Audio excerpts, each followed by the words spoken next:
இது மகரம் ராசி அவிட்டம் நட்சத்திரத்திற்கான 2026 குரு வக்ர நிவர்த்தி பலன்களின் சுருக்கமான பார்வை.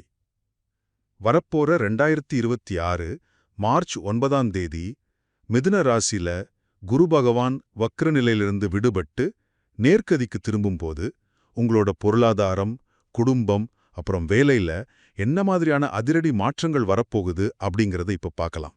முதலாவதாக தொழில்ல ஒரு திடீர் அதிர்ஷ்டம் காத்துக்கிட்டு இருக்குங்க.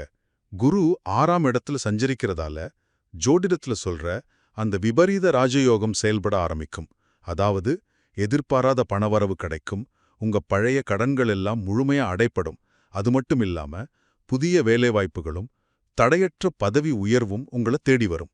இரண்டாவதாக குடும்ப அமைதி மற்றும் உங்க ஆரோக்கியம்.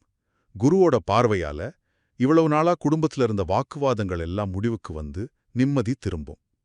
இடையில கொஞ்சம் மருத்துவ செலவுகள் வந்தாலும் கவலைப்படாதீங்க. ஏன்னா உங்க நீண்டகால உடல்நல பிரச்சனைகளுக்கு ஒரு உறுதியான முழுமையான தீர்வு இப்ப கிடைக்க போடுது. இறுதியாக நீங்க கொஞ்சம் கவனமா இருக்க வேண்டிய விஷயங்கள் இருக்கு. புதுசா எந்த ஒரு தொழிலையும் பெரிய அளவுல முதலீடு பண்றதையோ இல்ல மத்தவங்களுக்கு பணம் கடன் கொடுக்கறதையோ முற்றிலும் தவிர்த்திடுங்க. அதே போல காதல் மற்றும் குடும்ப உறவுகள்ல வீண் வாக்குவாதங்களை தவிர்த்து கொஞ்சம் பொறுமையா நடந்துக்கிறது ரொம்ப ரொம்ப அவசியம்.